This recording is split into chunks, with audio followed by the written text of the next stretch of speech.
तुम सलार के होने वाले बच्चे की मां बनने वाले हो। ये किस किस्म की बात कर रहे हैं आप जितनी भी कोशिश कर लें, आप अपने मकसद में कभी कामयाब नहीं होंगे। यार आपका बेटा है और आपको उससे मोहब्बत है, तो आप ऐसी बातें क्यों कर रही हैं? इसलिए माफ नहीं करेंगी ना आप, क्योंकि आपको अपनी भतीजी से ज्यादा प्यार है जो किसी और के निकाह में है। ये कैसा घटिया इल्जाम लगा रहे हैं आप मुझ पे? इल्जाम? तुम्हें लगता है कि मैं तुम पे इल्जाम लगा रहा हूं? क्या कुछ कर सकता हूं ये वक्त दुनिया वालों की आंखों में आंखें डाल के ये बात उन्हें बता पाओगी कि तो जुल्फिकार मेरे साथ यहाँ ना होते, आपके साथ आपके घर में होते हैं ना।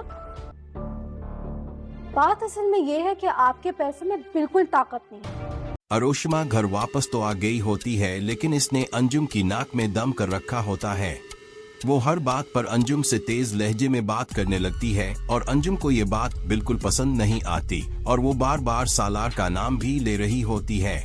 अंजुम यही कहती है कि तुम्हें कुछ कहने से पहले ये सोचना चाहिए कि बलों से किस तरह बात की जाती है, लेकिन अरोशिमा फिर भी बदतमीजी करती रहती है और कहती है कि अब को क्या लगता है कि सालार सिर्फ अब का बेटा है, मेरा इससे कोई ताल्लुक नहीं। अब का बेटा तो वो होगा ही, लेकिन वो मेरा शौहर भी है। तो अंजुम ये जवाब देती है कि वो तुम्हारा शौहर जरूर है, लेकिन सबसे पहले वो मेरा बेटा है। अरोशिमा ये भी कहती है कि अब को अपने बेटे से ज्यादा अपनी भतीजी से मोहब्बत है, और वही भतीजी जो घर से भाग गई थी और जाकर जुल्फिकार शाह से निकाह कर लिया है। जैसे ही अंजुम ये बात सुनती है तो वो अरोशिमा को मजीद बातें सुनाने लगती है और मुर्तजा बहुत ज्यादा परेशान हो जाता है। वो यही सोच रहा होता है कि कहीं दोबारा अरोशिमा नाराज होकर घर ना छोड़ दे। दूसरी तरफ जुल्फिकार शाह के सब्र का पैमाना भी लबरेज होने वाला होता है, क्योंकि वो काफी दिनों से दिल में ये बात छुपाए हुए होता है कि वो नूर से कैसे पूछे कि किया वो सालार के बच्चे की मां बनने वाली है आ नहीं। इसी वजह से जुल्फिकार शाह का रवैया नूर के साथ बिल्कुल ठीक नहीं रहता। तो नूर कहती है कि अब के घर वाले यही चाहते हैं, ना कि मैं अब की जिंदगी से चली जाऊं। तो ठीक है, मैं अब की जिंदगी से चली जाती हूँ, मुझे इस पर कोई एतराज नहीं है। जब जुल्फिकार शाह ये बात सुनता है तो वो नूर से कहता है कि अगर तुम यही चाहती हो कि मैं तुम्हें आजाद कर दूं तो मैं तुम्हें आजाद ही कर देता हूँ। तो नूर इससे कहती है कि अब तो मुझसे जान छुड़ाना चाहते हैं, हालांकि पहले तो अब ही मेरे पीछे पड़े हुए थे।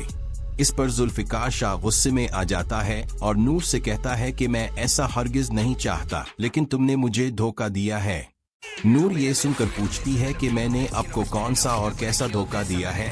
तब जुल्फिकार शाह बताता है कि तुम सालार के बच्चे की मां बनने वाली हो और तुमने मुझसे इतनी बड़ी हकीकत छुपाई है। जैसे ही नूर ये बात सुनती है तो इसके कदमों तले जमीन निकल जाती है और वो जुल्फिकार शाह से कहती है कि आप मेरे बारे में इतनी घटिया सोच कैसे रख सकते हैं? क्या आपको वाकई लगता है कि ऐसा कुछ हुआ है? आपने मुझ पर बहुत बड़ा इल्जाम लगा दिया है। इस पर जुल्फिकार शाह कहता है कि मैं तुम पर कोई झूठा इल्जाम नहीं लगा रहा, बल्कि इस दिन जो डॉक्टर आई थी वही हमें ये बता कर गई है। ये सुनकर नूर को फौरन समझ आ जाता है कि ये सब किसी और का नहीं बल्कि इफ्तिखार का किया धुरा है। फिर वो जुल्फिकार शाह को सारी हकीकत बताती है कि ये सब साजिश किसी और की नहीं बल्कि तुम्हारे अपने बाप की है। वो पहले ही मुझे डरा धमका रहा था कि मैं तुम्हें छोड़ दूं और यहाँ से चली जाओ, और इसने मुझे पैसों की पेशकश भी की थी, लेकिन मैंने यही कहा था कि तुम्हारे पैसों में कोई ताकत नहीं है। अगर वाकई ऐसा होता तो जुल्फिकार शाह मुझे छोड़ चुका होता और आग के साथ जिंदगी गुजार रहा होता। अब जुल्फिकार शाह को अपनी गलती का एहसास होने लगता है कि इसने नूर के साथ किया कुछ कर डाला और वो इसके साथ कितनी बड़ी नाइंसाफी करने जा रहा था। अगर वो नूर को छोड़ देता तो नूर कहीं की भी ना रहती और इसके पास कोई ठिकाना भी ना होता, हालांकि इसका कोई कसूर भी नहीं था। इसे अब ये भी समझ आ जाता है कि इसका बाप कितना चालाक और खतरनाक इंसान है और वो किसी भी हद तक जा सकता है।